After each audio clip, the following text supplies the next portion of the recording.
Ladies and gentlemen, welcome back to the Tampa Bay Buccaneers franchise as we are at our bye week.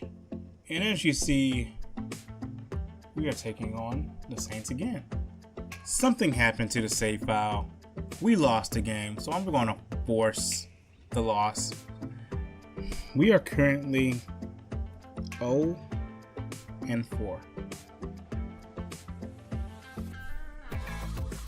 We are not a good team. Lost 18-13 to the Bucs, 48-17 to the Bears, 23-20 in OT to the Eagles, and we just lost 20-6 to the Saints. And whatever score they simulate is going to be the quote-unquote official score, but we know it's not. We know what our score is. So we're going to advance into the bye week. We have an early bye week here. Not what the doctor ordered. We're going to upgrade our players here because you know what? Why not? And it's just a lot to talk about. Antoine Winfield Jr. is due a contract this year. I feel like Winfield is playing pretty well. He's not getting the interceptions that I would love for him to see, but he's getting the tackles. He's decent in coverage, and that's all I can ask for. Logan Hall's playing okay. He's not getting the pressure I want him to get, and honestly, I don't know what we're going to do with him. Kyle Trask, he did his best. Kyle Trask did his best and threw 5 interceptions last week. And something has to be done. Like I said, it's been reported. Like I said in the game, it's been reported that Baker Mayfield is not well in the locker room, and the Bucs are exploring trade options for him.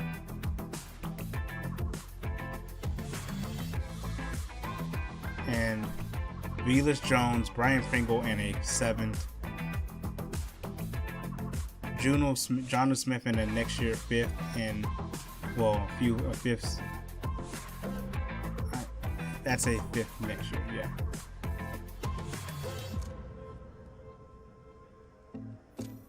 And this is just what we did during our bye week. None of those options look pretty good to me. None of them. And they lose awareness. It doesn't matter. I'm pretty much the awareness because I'm playing the games. And because we simulated a game, Devin White had a hell of a game. 14 tackles and an interception. So we're going to go ahead and give him a skill point that he gets from the game. And did you guys see that? Did y'all see that? Because I didn't. I didn't see it until I did this. An ability slot. Devin White got superstar development in that game. So for getting player of the week honors, he got a development. And honestly, I'm just gonna keep it. But yeah, defensive player of the week, he got superstar dev and an ability. What I will be doing is controlling the ability.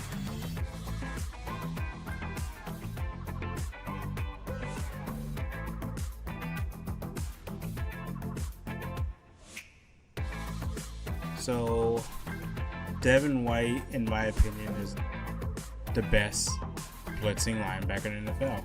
So we're going to give him 1 for that, for pressure.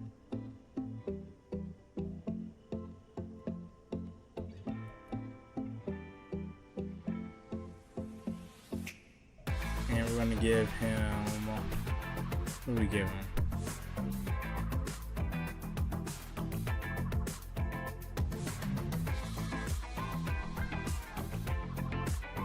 Oh, I think that's what we give him. I think we give him strip specialist. That's what we do give him. So he has his 2 abilities right now. And we're going to stick with that as we look at the quarterbacks in free agency.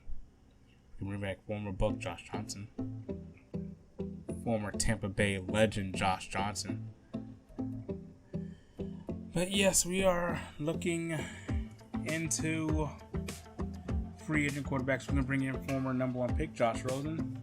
Well, not number 1 pick. He was drafted, number 10th overall. You can bring back AJ McCarron. Just not a lot of options here in free agency. The only one that I found interesting was Nick Foles here. Looking at his stats, good short accuracy that we can work with. Everything else is we can't really work with. And then try to look at the fastest one, and that's going to be Bryce Perkins. Because this offensive line is not the best. So we need to find someone who can find their way out of pressure. And honestly, Bryce Perkins is not that guy at all. He is not going to be able to make the throws for us. He can get out of he'll be able to get out of the pocket for us, but he's not going to be able to make really throws for us at all.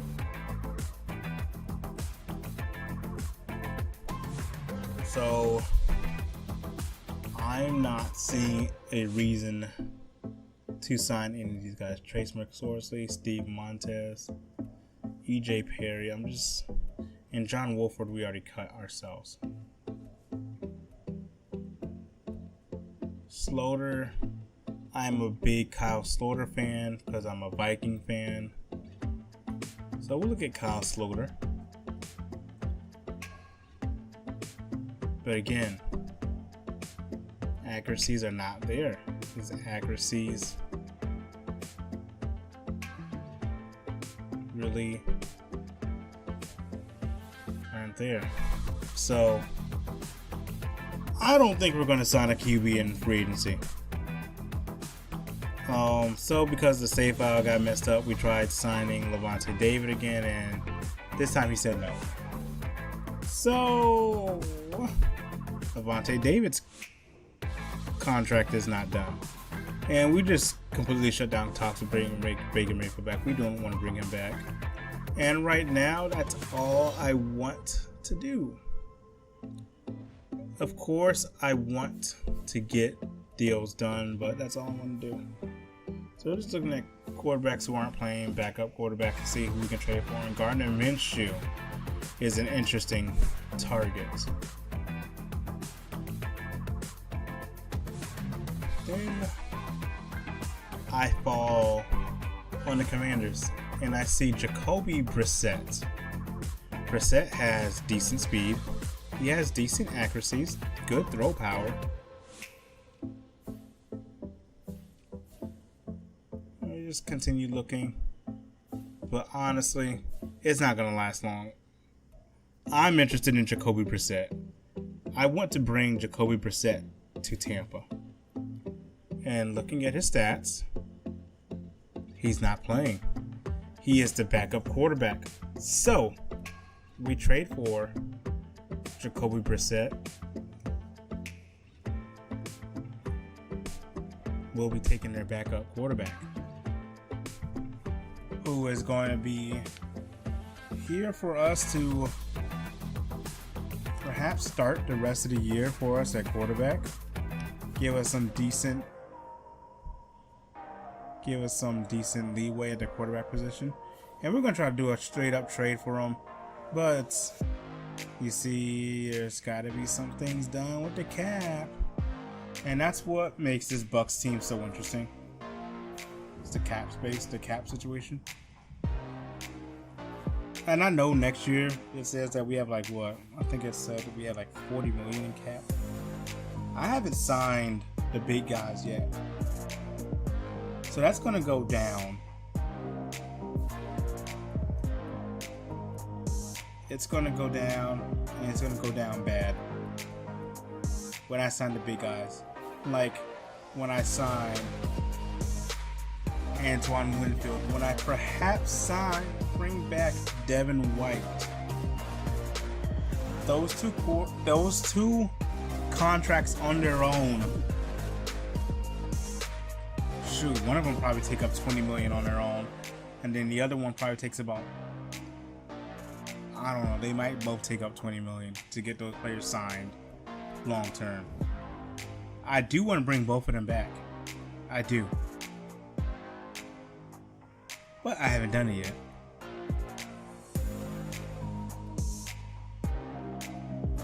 Like we have. So cap space this year is bad. Cap space next year is going to be bad. So if we want to make this move for Jacoby Brissett, and if we want to make it realistic, we got to find money.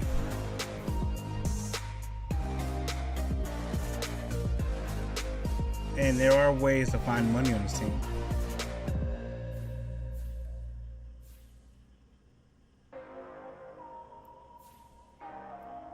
Looking at their running backs, I'm thinking about giving them Keyshawn Vaughn and Baker Mayfield. They already offered us Brian Pringle and a 7th round pick. Only problem is, if we did that, we'll have the cap space issues again. Oh, and so in this game, we simulated Chris Godwin broke his thumb. So yeah, we're without Chris Godwin too. And we're going to go ahead and place Chris Godwin on the IR so we can open up a roster spot. I would want Godwin to return from IR, of course, but we need the roster spot. Plus, there's a wide receiver on our practice squad that I like. Amari Rodgers. I think he's like a third-year man out of Clemson. And look at those upgrades. Yeah, he is a third-year man out of Clemson. So we try to sign him to the active roster, and we gotta remove like 20 million in space. Yes. So now we're gonna go ahead and move Kalen Greiger to the practice squad.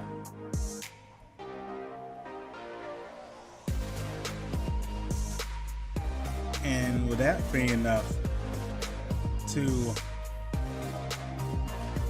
get Jacoby Brissett? No, not yet.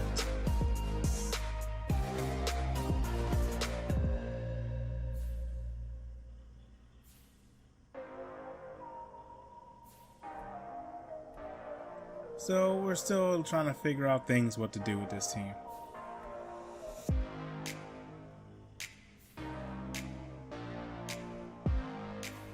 Keyshawn Vaughn will put them over the roster size, so they would have to do something about that.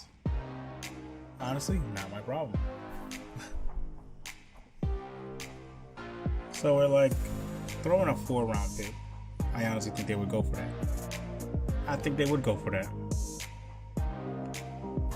But I want to make it just a teeny bit realistic. We'll do a 5th. They're offering us a 7th, but we're going to do a 5th here, and they take it. So, the toxic locker room is over. Locker room is no more toxic, no longer toxic. Now we got to make space for the call-up. So, D. Delaney has been released. We go to cornerback. Anthony Chesley, the 67-year-old, 65 overall corner, 27-year-old, 30-year man out of Coastal, has been released, and it's gave us $1 million in cap space. Cam Gill, pass rusher, has been released. And finally, that should give us enough cap space to do what we want to do. just making sure we don't have to make any more moves, if I even have room to make any more moves. So now, Amari Rodgers has been elevated to the active roster. Amari Rodgers will now be on the active roster for the Tampa Bay Buccaneers.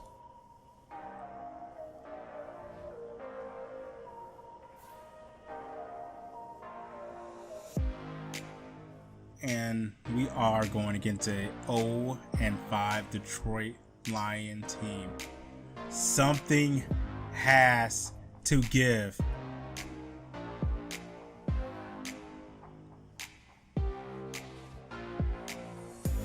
And Trey Palmer wants to be productive.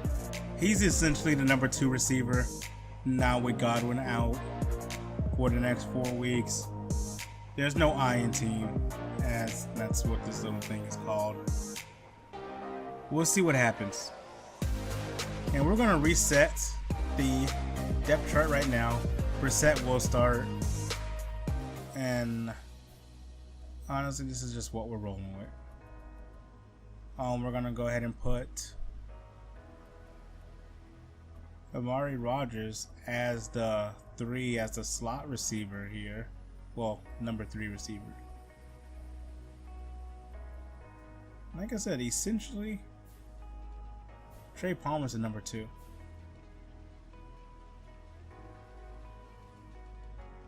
So we're going to go make sure our